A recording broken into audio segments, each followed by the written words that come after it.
What is up, everybody? John Kettler here with Pro Play Games, and today I am sharing with you my top 32 2018 North American International Championship deck list. So let's go ahead and take a look. Our main two cards here are Zoroark GX, which has been dominating the whole season, and Golisopod GX.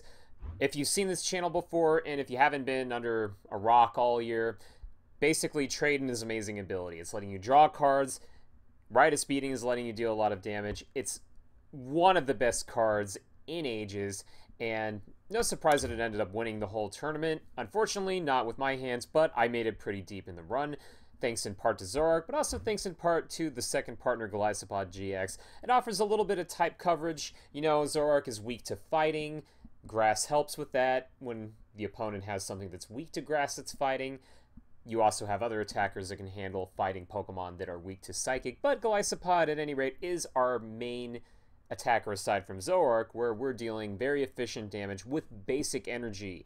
I can't stress that enough how big of a deal it is to be able to attack with basic energy in the game right now, especially because there are so many ways to move or otherwise discard special energy. So even if Zoroark GX is our main attacker and our main star of the deck, Golisopod definitely has a lot of coverage here, and not to mention that Crossing Cut GX is an incredible GX attack, once per game though, remember that.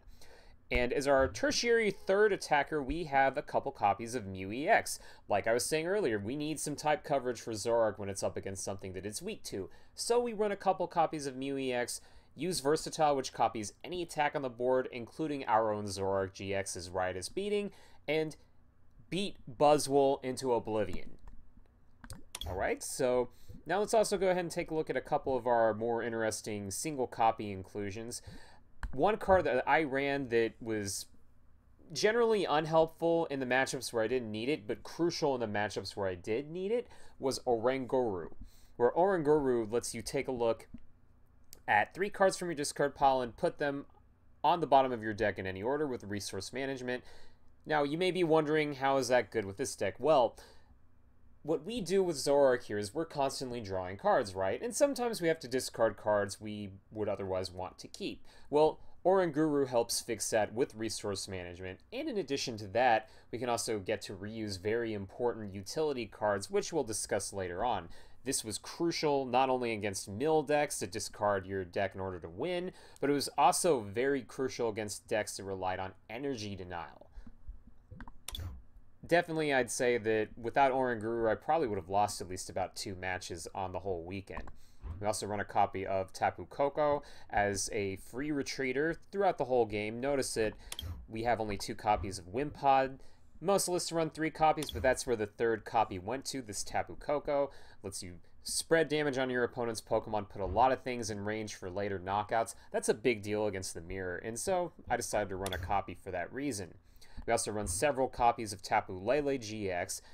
You've seen some lists probably going down to 2, but I prefer 3 for consistency's sake, being able to draw cards, being able to set up, being able to do whatever I need to, and even be able to attack at times when Zoroark just won't cut it. Let's take a look at our supporter lines. We run a whole lot of Bridgets on our list. We run 4 copies, and the reason for that is because getting your complete setup on the first turn is such a big deal. And considering some of the hands that I drew in the latter rounds of the tournament, I'm very glad that I ran 4, because otherwise I might not have hit Bridgets or Tapu Leles otherwise. And with that logic, we also run 4 copies of Ultra Ball, searching out any Pokemon in our deck, including Tapu Lele, to search for Bridget. We run 3 copies of Evo Soda. That's a little more than most lists, but I found that it was very helpful in getting out several Zoroark GX early in the game, very crucial against mirror matches, which I played a lot of throughout the weekend. Now, other than that, a lot of these are fairly straightforward cards. We run Cynthia for Draw Power, we run N for Draw and Disruption, and Sycamore for a little bit of extra power at the expense of discarding cards. Several copies of Guzma, not only to seal the deal with those last few prizes in a game, but also to be able to reset Golisopod GX and to trigger its first impression. Remember, you have to have Golisopod GX on the bench in order for the damage bonus to kick in. We also run a single copy of Mallow to be able to look at the top 2, or rather search your deck for 2 cards, shuffle your deck, and then put those 2 cards on top. Amazing synergy with Zoroark GX. And other than that, I mean, it's pretty straightforward. Our utility cards for items, counter catcher, definitely helpful when you're behind on prizes to be able to get an automatic gust-like effect to choose a Pokemon to bring up of your opponents. A single copy of Enhanced Hammer. We get to reuse it, remember. We have Puzzles of Time to get cards back. We have Oranguru's Resource Management. So even though we only run a single copy of Enhanced Hammer, it's probably not the last time you'll see it in several matchups. Speaking of one copy, we only run one copy of Parallel City.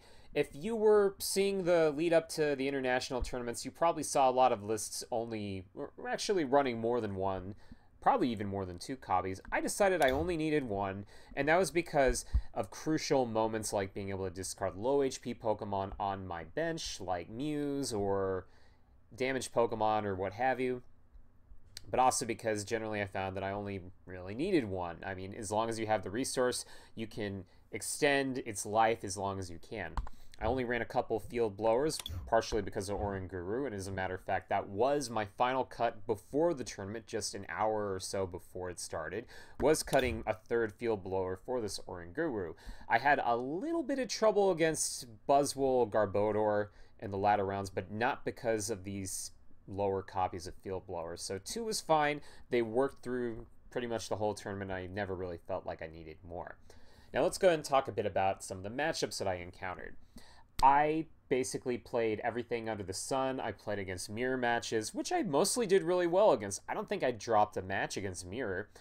I played against pseudo mirror, where I was playing against a Zoroark deck but with a different partner, Lycanroc instead of Golisopod, and then I was running a matchup against Robin Schultz, who was using the exact same deck list that Tord Reklev used to make the finals of the tournament. No partners at all, just Zoroark and a lot of energy denial. I tied that one, but it went pretty well otherwise. I had a very interesting number of series. I probably played against Buzzwole Garbodor about half a dozen times. I played against it 3 times on the first day and 3 times on the second. The first day went great. I won basically every time. Day 2, off to an okay start. I beat it once, but then I lost 2 in a row against it with pretty crazy hands happening where I had situations where I got benched out despite the fact that I run 4 Bridget, 4 Ultra Ball, 3 Lele.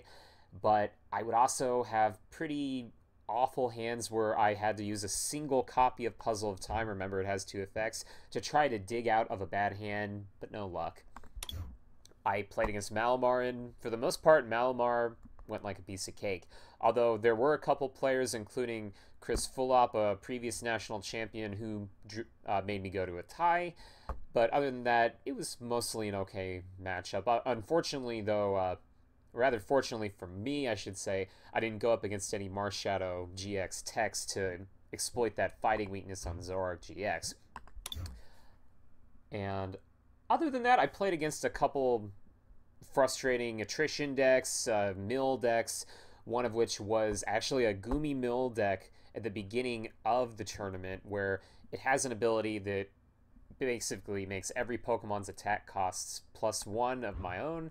So Zoroark costing 3 instead of 2, but because I ran Oranguru, that wasn't that big of a deal. So even though he ran a lot of energy denial, it was a piece of cake.